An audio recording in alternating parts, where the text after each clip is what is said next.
All right, so let's take a quick look at the internet weather for the last week or so here. And I guess what I'll point out right up front here is that if you've seen last week's report, there's going to be some subtle differences here, but not really fundamentally changes in the types of activity we're seeing here.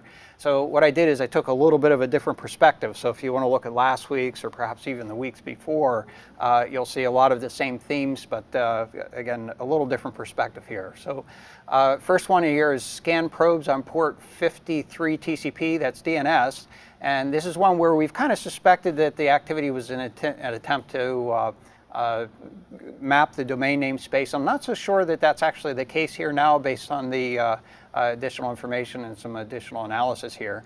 You know, this activity is primarily a single source in China, and the same source is actually scanning a number of other ports, port 21, 22, 23, 25, 53 as we mentioned here, port 80, 443, 3389, and 8080. So that suggests that it's looking for an array of applications and perhaps isn't really doing a domain space mapping so much as it is perhaps looking for popular ports that may have sources of data.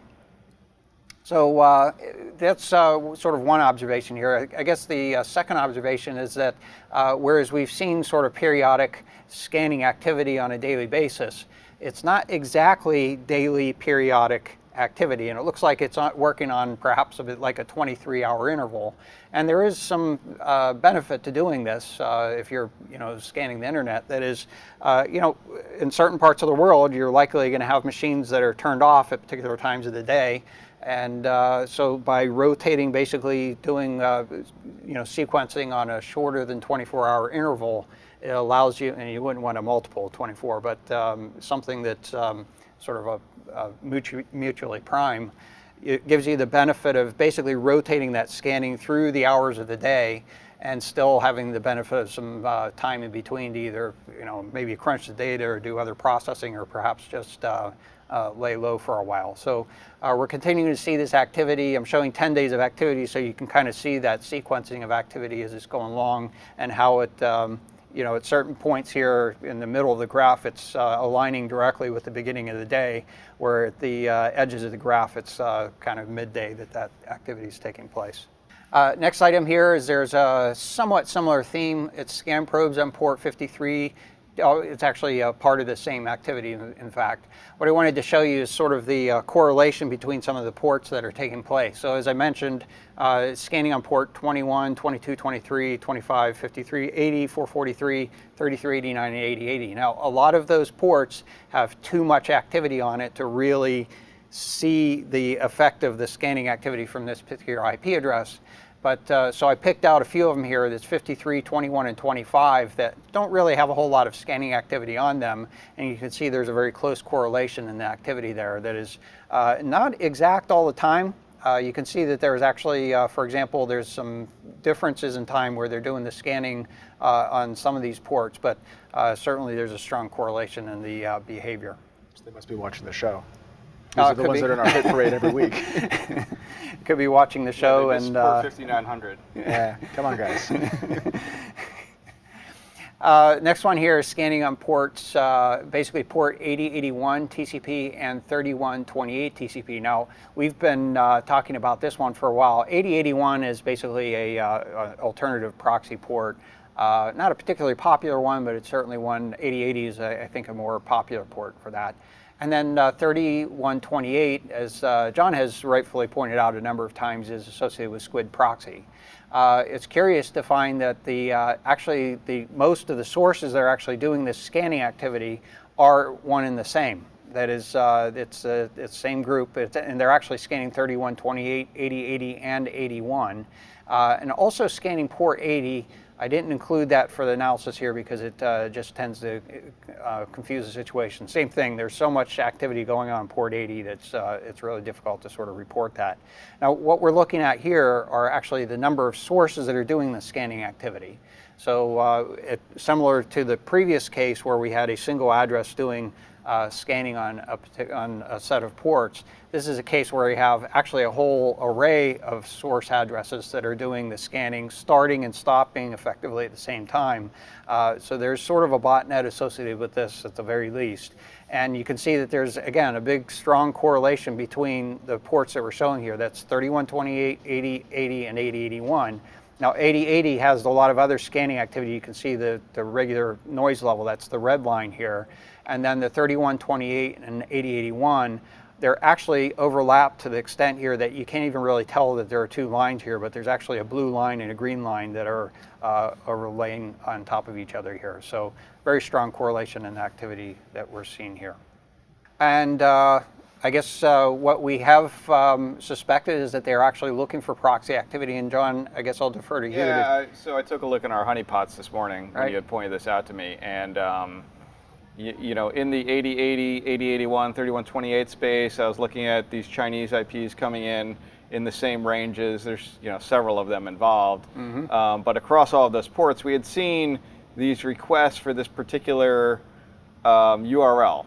And it looked strange. However, it's for hotel.qunar.com with some parameters at the end there. The reason they're doing that, I suspect, is not so much anything special with that particular URL other than they know what to expect if they go to fetch this URL, and they're doing it in such a way that they're asking it as though it was a proxy. So they're saying get with the full URL there.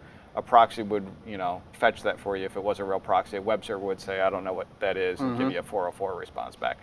So, basically they go ask for this URL. If they get it back, there'll be certain things that they know to look for in the response, the body to say, okay, I actually got it back. Let me mark this down. This is a real proxy. And then they'll probably use that for something later on as part of their proxy network that they're putting together. Yeah.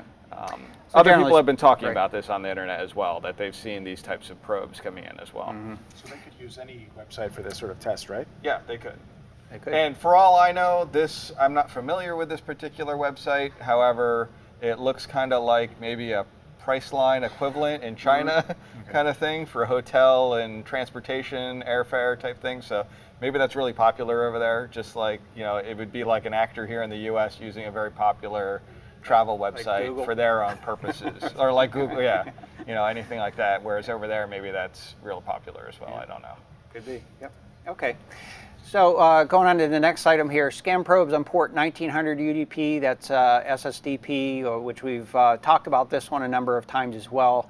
This is one that we generally associate this activity with, it has the potential to be used in reflection attacks. And so basically some security research organizations have been deliberately probing this port to see how many devices are accessible from the internet responding here, so that we'd have an assessment of what the risk is from a reflection attack capability might be. We have not seen reflection attack activity, or at least nothing that would be significant associated with this port. The one thing that's changed here is that where we used to see a U.S. Basically security service company doing this probing activity, we also see a Russian company doing that as well. But they both appear to be legitimate security service companies that are doing the majority of this probing, not necessarily the whole of it. So I would generally define this activity as innocuous, even though you'll probably start to see a Russian IP address in that probing activity if you're watching it. Yeah, if you have that port open, it's certainly probably you hard wanna to know that you have it open, at your perimeter or whatever, but you probably want to close it. Yeah, if you absolutely. have it open. Yeah, Because it could be absolutely used as part of a reflection vector at some point once bad actors try to use it for that purpose. Yeah, but that makes me think back to our Internet of Things discussion Right. earlier. Okay, next item here is scan sources on port 808 TCP. That's Microsoft Net TCP port sharing service. And so basically this is a application that allows you to have more than one application share the same port. It's kind of a way to subvert firewalls. Or even proxies. Subvert's probably a long word here, or a strong word in this particular case, but the intent here is to be able to have multiple applications to be able to operate on the same port. But ultimately what this amounts to is, I guess somebody's looking to see why there might be, or see what applications might have this exposure. It's not a significant amount of probing activity. There are occasional cases where I would describe it as aggressive probing, but it's predominantly from a single source in China that's performing this activity. Interesting that it's 808 and it's one character off from something like 8080 or 81. Well, I wouldn't rule out the possibility that somebody might be probing, there might have been a typo or something along those lines. Although, if you look at the activity here, it is spurious enough that you would expect there's probably something behind that. I'm not sure how consistently it's been the same source that's been doing this. We'd have to take a little closer look, but for the most part, it's not none. And none is, there certainly are ports that have no activity of this sort. So there's some level of interest, perhaps not a whole lot.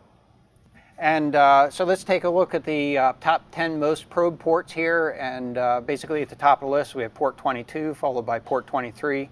We had reported a little while ago, again, on our topic of Internet of Things, port 5000 had a little surge in activity in terms of the number of sources at the very least, and that seems to have tapered off, so it's not showing up as high on the list here, but port 23 moved up a few slots, followed by 1433 TCP, 3389 TCP, 445, 53 UDP, 8080 TCP, and then 80 TCP, and then 3306 TCP, that would be Microsoft, that's MySQL database. And then taking a little bit of a closer look, since we had the case where port 23 moved up a little bit here, let's take a quick look at that. And I thought it would be useful to take a look at the last year of activity on port 23. I think last week we looked at port 22, and I think a week before that another port, perhaps in this group here. And clearly it's a very similar theme where over the last year here we've seen a significant growth in activity. Now port 23 seems to show basically a big kind of hump in growth, and then that's sort of flattened off a little bit. And I was also looking at port 3389, seemed to have a sort of a similar characteristic and behavior. But again, continuing to emphasize that this Internet of Things and the worms associated with that are continuing to be pretty active. Next item here is the most sources doing that probing, and at the top of the list we have port 443 TCP.